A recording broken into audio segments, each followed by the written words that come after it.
ఈ రంగంపై ప్రభావం ఎంత ఉంటుందనే విషయం మనం నల్సార్ యూనివర్సిటీ ప్రొఫెసర్ సుబ్బారావు గారిని అడిగి తెలుసుకుందాం. నమస్తే సుబ్బారావు గారు. నమస్కారం అండి.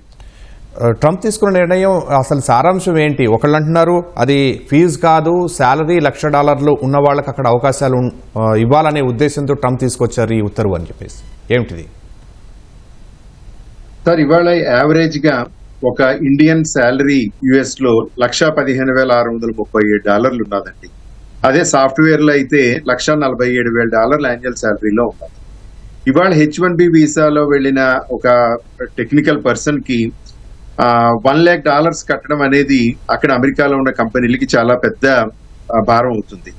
దీనివల్ల వీలైనంత వరకు ఇండియన్స్ ని తీసుకోవడం అనేది H-1B వీసా కింద తీసుకోవడం అనేది తగ్గుతుంది. ఇది అనేది పెద్ద ఎఫెక్ట్ అవుతుంది యాక్చువల్ గా.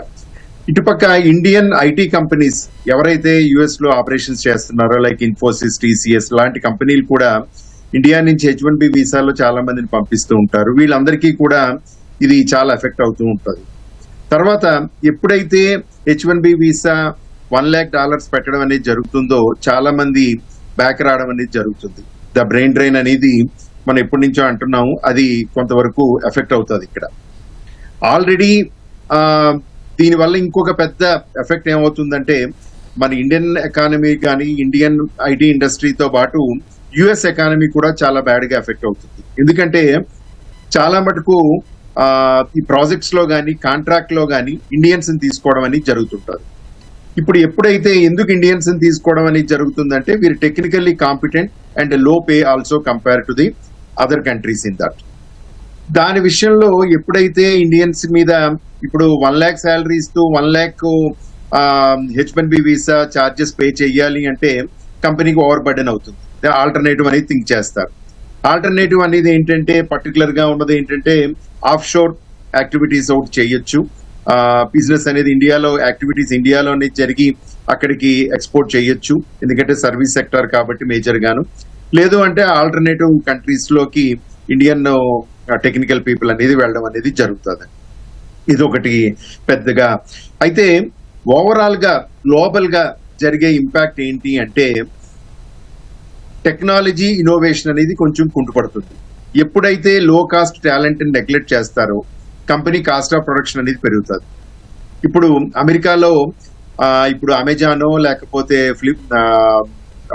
అమెజాన్ కానీ లేకపోతే గూగుల్ కానీ సపోజ్ ఒక 1,000 మంది ఎంప్లాయీస్ ఇండియన్స్ ని తీసుకుంటే 1,000 మంది ఇంటూ 1,00,000 అంటే $100 బిలియన్ వాళ్ళు పే చేయాల్సి ఉంటుంది. ఆటోమేటిక్ గా వాళ్ళ కాస్ట్ పెరుగుతుంది. ఇది పే చేయగలిసే కంపెనీలకు ఉన్న ప్రెజెంట్ స్టేటస్. అయితే చాలా స్టార్టప్స్ ఉన్నాయి. చాలా స్టార్టప్స్ లో కాస్ట్ ఎంప్లాయీస్ పర్టికులర్ గా ఇండియన్స్ మీద డిపెండ్ అయ్యి మెనీ స్టార్టప్స్ రన్ అవుతున్నాయి. మెనీ ఇండియన్స్ కూడా అక్కడ స్టార్టప్స్ సర్వీస్ సెక్టార్ లో ఇన్వాల్వ్ అయి ఉన్నారు. ఇదంతా కూడా కుంటుపడుతుంది. ఎందుకంటే వాళ్ళు ఇంత బడ్డని భరించలేరు ఒకసారి ఇది. అయితే ఆయన ఆల్రెడీ నేను టాప్ కంపెనీస్ సిఇఓస్ అందరినీ పిలిచాను, మాట్లాడాను అని అంటున్నారు.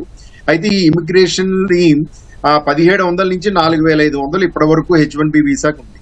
దీన్ని ఒక్కసారి $1,00,000 పెంచడం అనేది ఏ రకంగా లీగల్ గా ఎలా అవుతుంది, కాంగ్రెస్ పెర్మిషన్ ఉందా లేదా, అసలు కాంగ్రెస్ లో అప్రూవ్ అవుతుందా లేదా, ఇవన్నీ కూడా చాలా లీగల్ ఇష్యూస్ ఉన్నాయి. తర్వాత ప్రెసెంట్ ఆల్రెడీ ఒక అగ్రిమెంట్ తోటి కొంతమంది ఎంప్లాయీస్ అక్కడ వర్క్ చేస్తూ ఉన్నారు. ఇప్పుడు వాళ్ళ అగ్రిమెంట్ అయిపోతుంది, వాళ్ళ H-1B వీసా అయిపోతుంది, రెన్యూవల్కి వెళ్ళాలి. రెన్యూవల్కి వెళ్ళే టైంలో they have to company $1,00,000 pay చేయాలి. ఇప్పుడైతే అగ్రిమెంట్ ఒకటి ఉంది. అయితే ఇప్పుడు కంపెనీకి కొత్తగా గవర్నమెంట్ పెట్టిన బడ్డెన్ వల్ల కంపెనీకి ఎకానమీ కాకపోవచ్చు. అయితే ఆ విషయంలో ఏం చేయగలుగుతారు, ఏ విధంగా లీగల్ ప్రాబ్లమ్స్ కూడా చాలా మటుకు అరైజ్ అవుతాయి దీని నుంచి. ఒకటి ఏంటంటే కాంగ్రెస్ అప్రూవల్, రెండోది ఏంటంటే ఎగ్జిస్టింగ్ ఎంప్లాయీస్ కి ఎన్ని సంవత్సరాల నుంచో ఉన్న వాళ్ళకి H-1B లో ఉన్న వాళ్ళకి ఇది ఒకటి వస్తుంది.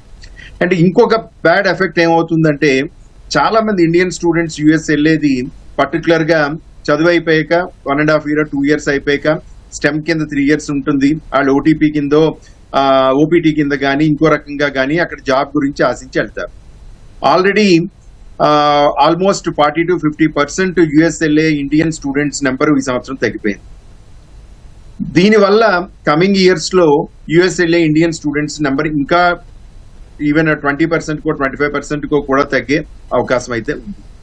దీనివల్ల అమెరికా కూడా ఎఫెక్ట్ అవుతుంది. ఎందుకంటే ఇవాళ కొన్ని యూనివర్సిటీల్లో 60 మంది స్టూడెంట్స్ ఉంటే అందులో 50 మంది పైన ఇండియన్ స్టూడెంట్సే ఉన్నారు చాలా యూనివర్సిటీల్లో. కాబట్టి వాళ్ళకి ఎకానమీ ఎఫెక్ట్ అవుతుంది, వాళ్ళ ఇన్నోవేషన్ దెబ్బతింటుంది, వాళ్ళ స్టార్ట్అప్ కల్చర్ దెబ్బతింటుంది, టెక్నాలజికల్ అడ్వాన్స్మెంట్ పర్టికులర్ గా ఏఐ కానీ, డేటా అనలిటిక్స్ కానీ, సైబర్ సెక్యూరిటీ కానీ, ఈ రంగాల్లో చాలా మంది ఇండియన్ నిపుణులు ఉన్నారు. అయితే దీన్ని ఒక రకంగా మనకి ఇండియా కూడా ఒక మంచి అవకాశం కింద అనుకోవాలి. అంటే కొంత ఎఫెక్ట్ ఉంటుంది, ఎందుకంటే ఇవాళ వరకు ఎన్ఆర్ఐస్ ఎంతో అమౌంట్ ని ఇండియాకి డాలర్ రూపంలో పంపిస్తున్నారు, అది ఎఫెక్ట్ అవుతుంది. తర్వాత మన ఇండియన్ గవర్నమెంట్ ఈ సిచ్యువేషన్ లో ఒక ఈ నాన్ రెసిడెంట్ ఇండియన్స్ ఇండియాకి అట్రాక్ట్ చేసి ఇక్కడ ఇండియాలో ఇండస్ట్రీస్ పెట్టి again we can give our services to US companies ఇక్కడ నుంచి ఆఫ్ సోర్సింగ్ ద్వారా. ఎప్పుడైతే మనం ఆఫ్ షోర్ డెవలప్ చేస్తామో ఆల్టర్నేటివ్ కంట్రీస్ లో కూడా మన ఎంప్లాయ్మెంట్ థింక్ చేస్తాం. సపోజ్ ఇప్పుడు కెనడా కానీ, జర్మనీ కానీ, యూకే కానీ, ఆస్ట్రేలియా కానీ, ఇవన్నీ కూడా వాళ్ళ ఇమిగ్రేషన్ పాలసీని చాలా లిబరలైజ్ చేశారు, ఈజీ పర్మనెంట్ రెసిడెన్సీ ఇస్తున్నారు. కాబట్టి ఇవన్నీ ఆల్టర్నేటివ్స్ ఉన్నాయి. అయితే ఇండియన్ టాలెంట్ ని ఇండియా ఉపయోగించుకొని ఇది అవకాశంగా తీసుకొని దీన్ని ఇండియాలో కొత్త స్టార్ట్అప్స్, కొత్త ఇన్నోవేషన్స్, మీరు లాస్ట్ 5 years లో యుఎస్ లో ఫైల్ అయిన పేటెంట్స్ చూస్తే more than 40% of the patents directly or indirectly involved by the Indian technocrats. అంటే అమెరికన్ టెక్నాలజికల్ డెవలప్మెంట్ లో ఇండియన్స్ పాత్ర విడదీయలేదు. ఎందుకంటే ఒక లీడర్షిప్ రోల్లో అవనియండి, లో కాస్ట్ లో అవనియండి, పేటెంట్ లో అవనియండి, స్టార్ట్అప్ సిస్టమ్ లో అవనియండి, అన్నిట్లో కూడా ఇండియన్స్ చాలా ఇంపార్టెంట్ రోల్ ప్లే చేస్తున్నారు. కాబట్టి ఇది ఒక రకంగా ఇమీడియట్ గా ఎఫెక్ట్ ఉంటది, ఎందుకంటే కొంతమందికి ఉద్యోగాలు పోవడం, వాళ్ళు బ్యాక్ రావడం. అయితే గవర్నమెంట్ అనేది ఇక్కడ కొన్ని పాలసీలు తీసుకొని పర్టికులర్ గా ఈజ్ ఆఫ్ డూయింగ్ బిజినెస్ లో. అండ్ తర్వాత రెండోది ఏంటంటే ఇప్పుడు అమెరికాలో ఎంత శాలరీ వచ్చినా ట్యాక్స్ కూడా అలాగే ఉంటుంది. అయితే ఇండియన్ టాక్సేషన్ పర్టికులర్ గా రీసెంట్ గా income tax reduction, GST reduction, ఇవి కొంత ఫర్దర్ గా కూడా నాన్ రెసిడెంట్ ఇండియన్స్ పర్టికులర్ గా యుఎస్ నుంచి బ్యాక్ వచ్చే వాళ్ళు ఇండియాలో ఏదైనా ఇన్వెస్ట్ చేయగలిసి స్టార్ట్అప్ స్టార్ట్ చేసి ఒక టెక్నాలజికల్ కంపెనీ స్టార్ట్ చేసేటప్పుడు గవర్నమెంట్ వాళ్ళకి సపోర్ట్ చేయడం ద్వారా దీన్ని ఒక మన ఆపర్చునిటీ కింద తీసుకోవాలి. ఆ రకంగా మనకి దీనివల్ల చాలా బెనిఫిట్స్ అనేది ఉంటుంది. ఇప్పుడు ఇండియా కూడా ఇండియన్ టెక్నికల్ పర్సన్స్ కూడా ఆల్టర్నేటివ్ మార్కెట్స్ అనేది చూసుకుంటారు. ఎందుకంటే ఇప్పుడు చాలా కంపెనీస్ ఉన్నాయి, వాళ్ళు యుఎస్ లో కాకపోతే అటు కెనడాలోనో లేకపోతే టొరంటోలోనో లేకపోతే ఇంకొక జర్మనీలోనో they can start their branches and they can do the operations. ఎందుకంటే పర్టికులర్ గా టెక్నాలజీలో అక్కడే ఉండి చేయాలని కొన్ని జాబ్స్ ఉంటాయి, కొన్ని జాబ్స్ అనేది ఎక్కడి నుంచైనా ఉండి చేయగలిసే జాబ్స్ అనేవి ఉంటాయి. మనం దాని మీద ఫోకస్ చేయడం ద్వారా ఈ ప్రాబ్లం నుంచి కొంతవరకు బయటికి రావచ్చు. అయితే ఈ $1 lakh ఇంపోజ్ అనేది పూర్తిగా యాక్ట్ అయ్యి బయటకు వచ్చే వరకు కూడా, ఎందుకంటే ఇండియన్స్ ఎంత ఎఫెక్ట్ అవుతున్నారో అమెరికన్ ఐటీ కంపెనీస్ కూడా అంత ఎఫెక్ట్ అవుతున్నారు.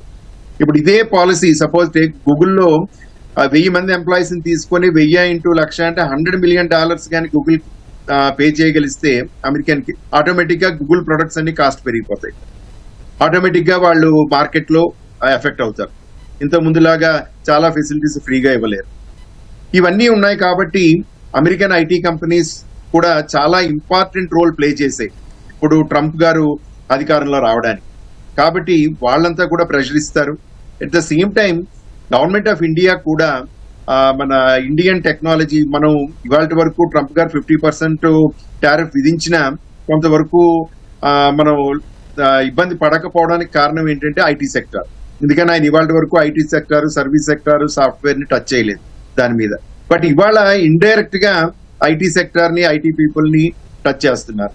కాబట్టి దీని ఎఫెక్ట్ ని గవర్నమెంట్ కూడా ఇన్ ప్రాపర్ ఫామ్ లో రిప్రజెంట్ చేయడం ద్వారా కూడా దీన్ని ఒక విధంగా తగ్గించడానికి ఏదైనా అవకాశం ఉండొచ్చు. అంటే గవర్నమెంట్ ఎలాంటి స్టెప్స్ తీసుకుంటుందని మీరు అనుకుంటున్నారు? గవర్నమెంట్ 2 రకాల స్టెప్స్ సార్. ఒకటి, ట్రంప్ గవర్నమెంట్ తో డైలాగ్ ఆల్రెడీ డిస్కషన్స్ అవుతున్నాయి. రీసెంట్ గా అమెరికన్ టీం వచ్చి వెళ్లారు, దాని తాలూకా రిజల్ట్ 4 to 6 weeks పడుతుంది అంటున్నారు. అయితే ఇప్పుడు అగైన్ చర్చించడం ద్వారా, ఎందుకంటే ఇండియన్ టాలెంట్ చాలా ఉన్నారు, వాళ్ళకి అవసరం, దీనికి ఒక కన్సెషన్ ఇవ్వడం ద్వారా కానీ ఇండియన్స్ కి ఇండియన్ H1B వీసాస్ కి, లేకపోతే 5 years 3 years మినిమం పీరియడ్ అయ్యాక ఇది ఇంపోజ్ చేయడం అని కానీ అదొకటి.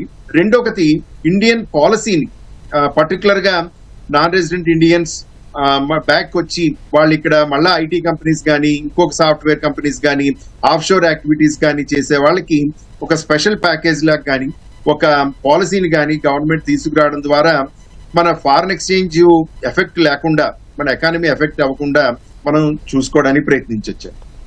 సుబ్బారావు గారు చక్కగా చెప్తున్నారు. అయితే గోల్డ్ కార్డ్ గురించి ఈ టాక్సేషన్ ఈజ్ చేయడం కోసం నేను తీసుకొస్తున్నాను, $100 ఏదైతే వస్తుందో మనకి $100 million ఇలా వస్తుందని చెప్పేసి ట్రంప్ ఆశిస్తున్నారో దాన్ని టాక్సేషన్ ఈజ్ చేయడానికి నేను వాడతాను అంటున్నారు.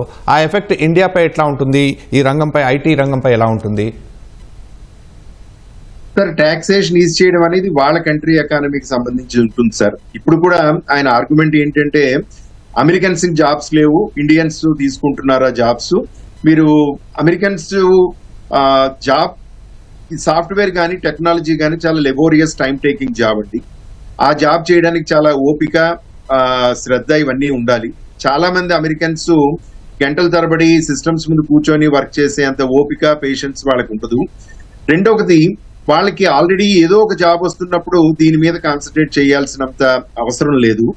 మూడోది ఏంటి అంటే పర్టికులర్ గా టెక్నాలజీలో మనం కష్టపడినంత, మనం చేసినంత వాళ్ళు చేయలేరు. వాళ్ళు ఏమంటున్నారంటే యూనివర్సిటీ నుంచి వచ్చిన కొత్త విద్యార్థులందరికీ మీ కంపెనీస్ ట్రైనింగ్ ఇవ్వండి, మీరు వీళ్ళకి ఇచ్చే అమౌంట్ లో అమెరికన్స్ కి జాబ్స్ ఇస్తే మేము ఏ ట్యాక్స్లు వేయము, దీనివల్ల అమెరికన్ టాక్సేషన్ తగ్గుతుంది, కన్స్యూమర్ బెనిఫిట్ అవుతాడు, మీకు ట్యాక్స్ రేట్ తగ్గుతుంది అని చెప్తున్నాడు. కానీ ఓవర్ నైట్ ఒక ఇండియన్ సాఫ్ట్వేర్ ఇంజనీర్ ని తీసేసి ఒక అమెరికన్ పర్సన్ కి ట్రైనింగ్ ఇచ్చి పెట్టడం అనేది నాట్ పాసిబుల్. అది టైం పడుతుంది, అది నాట్ ఇంపాసిబుల్. అయితే దానికి కొంత ట్రైనింగ్ ఇవ్వడం, దానికి కొంత వాళ్ళు ఇంట్రెస్ట్ తో చేయడం, ఇవన్నీ కూడా ఈ లోపు ఏంటంటే కాంపిటేటివ్ వరల్డ్ లో అదర్ కాంపిటేటివ్ కంట్రీస్, ఇప్పుడు యూరోపియన్ యూనియన్ నుంచి చాలా ఐటీ కంపెనీస్ కూడా డెవలప్ అవుతున్నాయి. ఇప్పుడు Australia is also welcoming the Indians in that. ఎందుకంటే వాళ్ళు ఇంచుమించు 5 నుంచి 8 లక్షల రూపాయలు మొదట్లో స్టార్ట్ చేసి పిఆర్ ఇచ్చేస్తున్నారు ఇండియన్స్. రీసెంట్ గా మోదీ గవర్నమెంట్ జపాన్ గవర్నమెంట్ తో దీని ప్రకారం సంవత్సరానికి 1,000 మందిని జపాన్ పంపించడానికి ఇచ్చేస్తూ ఉన్నారు. ఈ రకంగా ఇంటర్నేషనల్ గా ఆపర్చునిటీ ఉంటుంది. ఆయన కంట్రీ గురించి చూసుకుంటున్నారు, అందులో తప్పు లేదు. ఎందుకంటే వాళ్ళ పీపుల్ కి జాబ్స్ ఇవ్వడం అనేది అతని responsibility. But at the same time మరి గ్లోబలైజేషన్, గ్లోబల్ టాలెంట్ పూలు, ఇవాళ వరకు many of the IT companies, ఈ టెక్నాలజీ బేస్డ్ కంపెనీస్ అమెరికాలో డెవలప్ అయ్యాయి అంటే అది ఇండియన్స్ ద్వారానే డెవలప్ అయ్యాయి. దాన్ని అది మర్చిపోకుండా ఏ విధంగా బాగుంటుంది, ఏ విధంగా చేస్తే ఎవరికి ఇబ్బంది లేకుండా ఉంటుంది అనేది ఆలోచించారు. ధన్యవాదాలు సుబ్బారావు గారు, చాలా వివరంగా చెప్పారు.